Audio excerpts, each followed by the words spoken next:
नमस्कार मित्रांनो, आता आपण आलो आहोत इंदापुराच्या ग्रामीण रुग्णालयामध्ये. ग्रामीण उपरुग्णालयामध्ये इथे आलेलो आहे आणि या ठिकाणी इंदापूर तालुक्यातील कळस एक गाव आणि त्या कळस गावातील रामदास येडे आणि कुसुमताई येडे या दोघांना एकाच सर्पानं दंश केलेला ही एक अजब घटना आहे. आत्तापर्यंत इंदापूर तालुक्यामध्ये अशी घटना कधी घडली नव्हती. दोघाही नवरा बायकोला एकाच सापाने दंश केला एका रात्रीत.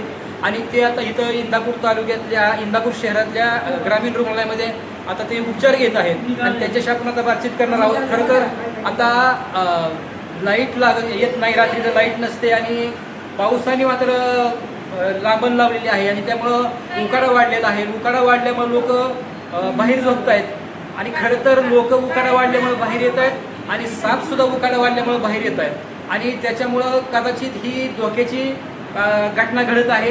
खरं तर लोकांनी ह्यातून आपण डॉक्टरांसुद्धा बोलणार आहोत की लोकांनी काय काळजी घ्यावी.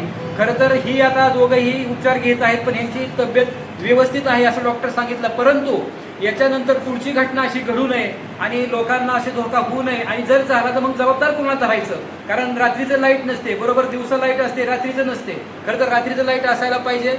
लाईटीचा बेभरवशीपणा आणि पावसाचा बेभरवशीपणा त्याच्यामुळे उकाडा वाढल्यामुळे शेतकरी लोक बाहेर झोपत आहेत.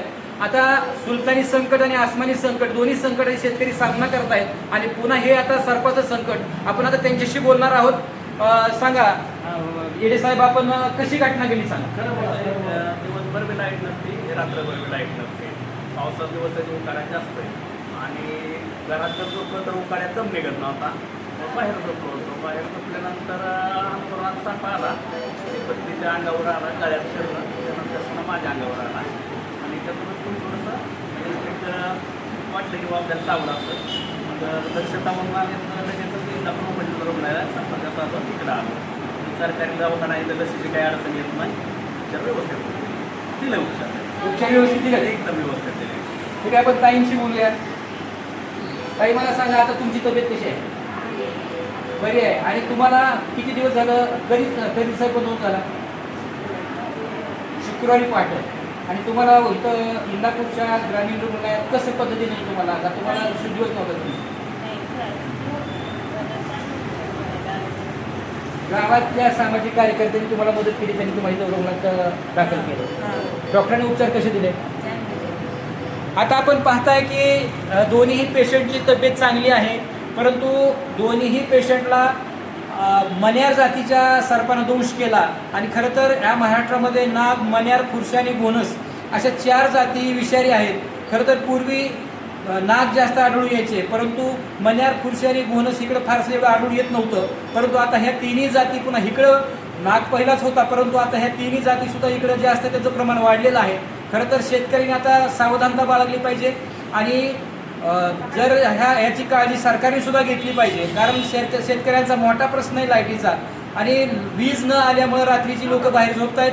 जर वीज असेल तर फॅन लावला जातो, लोक घरात झोपतात, परंतु वीज नसल्यामुळं उकाड्यामुळं बाहेर झोपतात आणि मग या सर्पाशी त्यांना सामना करावा लागतोय. विषारी सापाचा दंश झाला आणि जर पुढे काय वाईट घटना घडली त्याला जबाबदार कोण? आपण आता डॉक्टरांशी सुद्धा बोलणार आहोत. डॉक्टर, मला सांगा, आता तुमच्या समोर हे 2 पेशंट आहेत, त्यांना मण्यार जातीचा सापाने दंश केला. आता काही लोक अशा घटना घडतात पण जर नाही जाणवलं ते अंगावर काढतात. काही विषारी साप असे आहेत की दंश केलं समजत आणि काही विषारी सापाला दंश केलं समजतं. तर समजून न येणाऱ्या सापांचं जर त्यांना असं झाला तर त्यांनी काय काळजी घेतली? तर आपल्याकडे पाहतो आपण की येडे पाटील असे 2 पेशंट होते. त्यांचं की कळसला मण्यार जातीचा एक साप रात्री झोपेमध्ये त्यांच्या मानेवरती आढळला. आता त्यांना तो चावला आहे की नाही त्याची शंका होती, पण त्यांनी अजिबात वेळ न घालवता त्यांनी लगेच सरकारी दवाखान्याशी संपर्क साधला.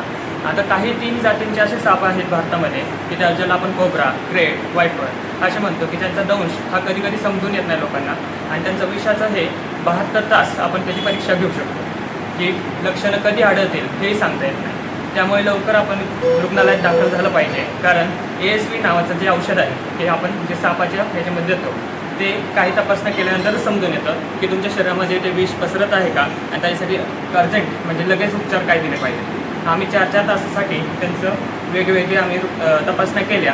प्रत्येक वेळेस तपासण्या घेऊन त्यांचं मॉनिटरिंग प्रॉपर केलं गेलं. रिॲक्शन कोणती येते का नाही पाहिली आणि ह्याच्यानंतर जेव्हा पेशंट स्टेबल आहे, जेव्हा व्यवस्थित आहे, त्यावेळेस सांगता येतं की आता धोक्याची घटना नाही आहे आणि पेशंट व्यवस्थित आहे. आता ह्यांची तब्येत कशी आहे?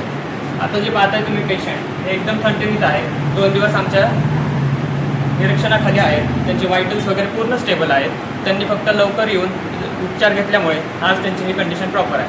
जर उद्याच्याला त्यांना खरंच जर बाईट झाला असता, शरीरामध्ये विष पसरलं असतं तर त्यांच्या जीवालाही धोका होता. म्हणून कोणत्याही सापाला हलक्यात न घेता जसाही सापाचं तुम्हाला समजलं तसं सरकारी दवाखान्यात किंवा रुग्णालयात लगेच उपचारासाठी दाखल झालं पाहिजे. धन्यवाद. आता तुम्ही मला सांगा, आपल्या गावातली लाईटीची अवस्था कशी आहे? नाही कसे की 6 ते 10 पर्यंत त्यांचं फिक्स लोड शेडिंग राहत आहे. त्यानंतर 10च्या पुढे ते सांगतात आता इमर्जन्सी लोड शेडिंग चालू झालं आहे, ते किती वेळाने येईल सांगता येत नाही. त्यानंतर पुन्हा तास 2 तासाने निश्चित पडतो की आता पाऊस पडता आलाय, आता लाईट असं करत रात्रभर लाईटच नसते पूर्णपणे. आता शासनाकडून तुमची किंवा वीज बोर्डाकडून काय अपेक्षा आहे? नाही अशी अपेक्षा आहे की मला लाईट तर रात्रभर दिली पाहिजे, मला दिवसात थोडी कमी दिली तरी चालेल. म्हणजे लोकांना बी सुरक्षा राहते चोरापासून किंवा बंदकीचा लावला असतात, लांडगाई गाठाय साप आहे आणि शालेय विद्यार्थ्यांना अभ्यास करायला लाईट लागते, त्यामुळे लाईट तर रात्री दिलीच पाहिजे. पण नेमकी तीच महत्त्वाची वेळ लाईट देत नाही. ते लाईट पुढे कुणाला देतं ही मी समजत नाही. असं दिवस पूर्ण नव्हतं, पण या 2 महिन्यापासून फार विचित्र ते चालू आहे. बघा, या रुग्णांनी ज्यांना सर्पदोष झाला त्यांनी अशी खंत व्यक्त केली का असं पहिलं कधीच नव्हतं. आता ही लाईट नसते, बरोबर पोरांच्या अभ्यासाच्या टायमाला, लोकांच्या जेवायच्या टायमाला आणि महत्त्वाच्या टायमाला रात्रीचं बरोबर किती 6 ते 10 लाईट नसते आणि 10 नंतर काही मुलं झोपतात, काय अभ्यास करत नाही.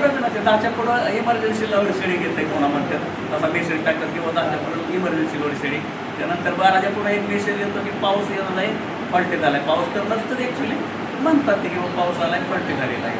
पाऊस नसताना सुद्धा लाईट बोर्ड सांगतं की पावसामुळे लाईट फॉल्ट झालेली आहे आणि लाईटच नसती. त्याच्या कारणाने अशा घटना घडत आहेत.